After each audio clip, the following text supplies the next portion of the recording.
Untuk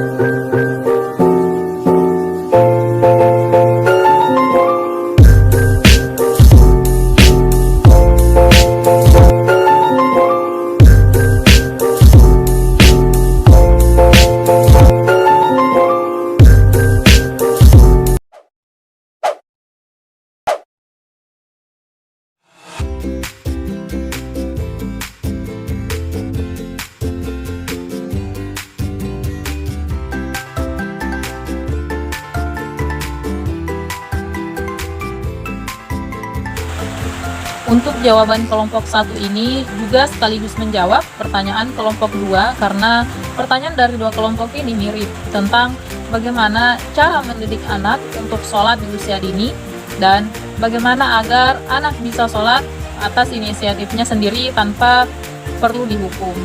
Nah, dalam mengajarkan anak sholat di usia dini ada beberapa tahapan. Yang pertama, di usia 1-7 tahun, kita sudah mulai memperdengarkan bacaan dan memperlihatkan gerakan-gerakan sholat. Karena di usia tersebut adalah masa pertumbuhan kesadaran anak, di mana masa ini anak gemar melihat dan meniru. Ketika anak melihat kedua orang tuanya sedang sholat, maka dengan cepat dia menirunya. Sehingga bila kita melatih dan membiasakan hal ini di usia dini, itu akan sangat baik untuk pendidikan sholat anak. Nah, apabila anak terbiasa melaksanakan sholat sejak usia dini, maka anak akan mencintai sholat, tidak malas, dan tidak mau meninggalkannya. Bahkan ketika masuk waktu sholat, misal anak kita mendengar suara azan, maka dia akan secara spontan mengajak kita untuk sholat karena telah terbiasa melihat dan mendengar hal yang demikian. Selain itu, kita juga mendukungnya dengan memberikan peralatan sholat. Misal untuk anak perempuan, kita membelikan mukena. Kemudian, tahap selanjutnya yaitu di usia 7-10 tahun, kita memperbaiki pola sholat anak kita. Maksudnya, orang tua memberikan pengarahan dan bimbingan mengenai tata cara sholat. Dari mulai rukunnya, syarat-syaratnya, waktu sholat harus wudhu dulu kalau mau sholat, bajunya harus suci dari najis, harus menghadap kiblat, dan hal-hal yang salah atau rusak dari sholat anak kita. Sholat harus sudah mulai dilaksanakan oleh anak secara rutin dan tidak boleh ada yang ditinggalkan. Waktu awal tadi yaitu 7 tahun ke bawah, kita tidak harus menerangkan semua hal tadi. Anak ikut gerakan sholat saja itu sudah cukup. Tapi di usia 7 tahun ke atas, anak harus diajarkan semuanya tentang sholat. Selain itu, kita juga harus sering-sering memberikan motivasi dan pemahaman tentang pentingnya sholat bagi seorang muslim dan muslimah.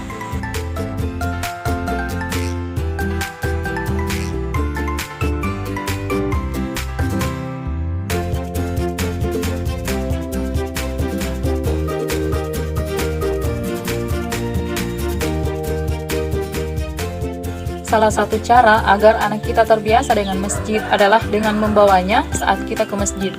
Namun, bagaimana jika anak tersebut ribut dan mengganggu kekhusyuan jamaah yang lain? Nah, pertama, sebelum anak kita dibawa ke masjid, kita biasakan dulu sholat berjamaah di rumah. Kita ajarkan bagaimana itu sholat berjamaah, bagaimana gerakan-gerakannya, agar dia mengenal dan terbiasa dengan gerakan sholat. Lalu, tempatkan dia di sebelah kita agar tahu apa itu shaf. Kedua, setelah langkah pertama sudah biasa dilakukan di rumah, maka barulah kita mulai membawanya ke masjid. Tapi bukan pada waktu sholat, melainkan 1 jam sebelum waktu sholat. Misal, kita ingin mengajaknya sholat zuhur berjamaah di masjid, maka 1 jam sebelum memasuki waktu zuhur, kita telah berangkat, dan sesampainya di masjid, kita ajarkan adab-adab memasuki masjid. Sampaikan bahwa, nah, kita masuk masjid dengan kaki kanan dan membaca doa ini.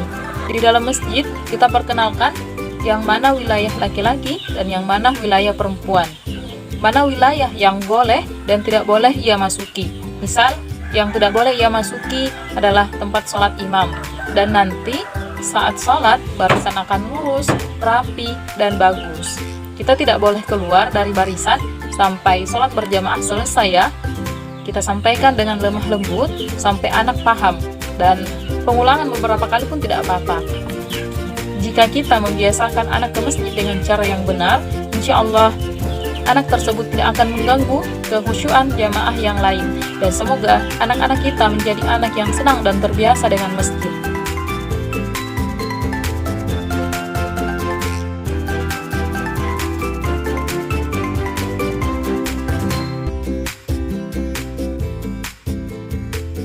Mengenai santri yang malas bahkan tidak sholat, dia sholat ketika disuruh oleh pembinanya. Ketika pembinanya tidak ada, dia pun tidak sholat. Dan telah dilakukan berbagai cara, mulai dari yang lembut sampai yang tegas. Mulai dari teguran sembunyi-sembunyi sampai teguran terang-terangan, agar dia merasa malu karena tidak sholat. Tapi tidak ada perubahan. Nah, berarti ada yang salah dengan hatinya. Santri ini perlu diperbaiki dari dalam. Kurangnya kesadaran tentang kewajibannya sebagai seorang muslim, sehingga rasa takutnya kepada Allah pun kurang. Dan ini perlu dibangun dengan nasihat-nasihat yang tidak putus dari para pembina. Ketika semua cara telah dilakukan dan tidak ada perubahan dari santri, maka langkah terakhir adalah mendoakannya. Karena hanya Allah yang bisa membolak-balikan hati seorang hamba. Doakan, semoga Allah melembutkan dan meringankan hati serta raganya untuk melaksanakan sholat. Hal ini seperti yang dilakukan oleh Kiai Haji Ahmad Umar Abdul Manan. Beliau tidak mengusir santri yang nakal, karena beliau berpendapat bahwa santri yang nakal itu makanya dipondokkan supaya tidak nakal. Dan kalau di pondok tetap nakal lalu diusir, maka akan tetap nakal. Dan suatu waktu beliau meminta daftar nama-nama santri yang nakal. Setiap malam setelah salat tahajud, beliau selalu mendoakan santri-santrinya. Beliau juga membawa daftar nama-nama santri yang nakal tadi. Untuk santri yang tidak nakal, beliau hanya mendoakan sekali. Sedangkan untuk santri yang nakal, beliau doakan khusus, bahkan sampai puluhan kali. Dan alhamdulillah, dalam 1 bulan, santri-santri yang nakal itu berubah jadi santri yang patuh dan rajin. Jadi, selain memberikan hukuman dan nasihat, kita juga mendoakan mereka semoga Allah memberinya hidayah. Wallahu a'lam bishawab.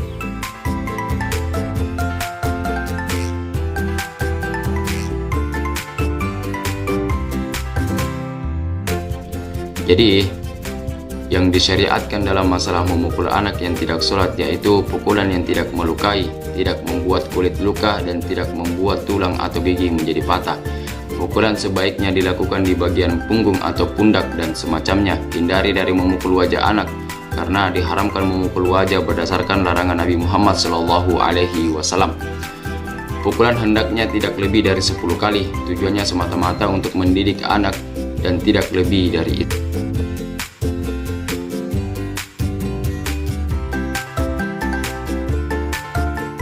Jadi, itulah pentingnya menerapkan hadis ini kepada anak-anak kita yang sudah berusia 7-10 tahun untuk melaksanakan sholat, karena kalau anak kita sudah sangat dewasa, maka kita pasti akan sangat kesulitan untuk menyuruh anak kita buat melaksanakan sholat. Apalagi kalau kita ingin melakukan sanksi pukulan, maka bisa jadi anak kita akan melawan karena mereka sudah dewasa. Maka dari itu, cara yang bisa kita ambil untuk menyuruh anak kita sholat adalah, kata Buya Yahya, cara yang bisa kita ambil yaitu dengan selalu memberikan nasihat kepada anak kita tentang perkara-perkara yang baik. Dan kita juga menyuruh anak kita mengganti teman-teman bergaulnya dengan anak-anak muda yang rajin beribadah, sehingga anak kita bisa terbawa arus pergaulan dan akhirnya mengikuti teman-temannya untuk beribadah.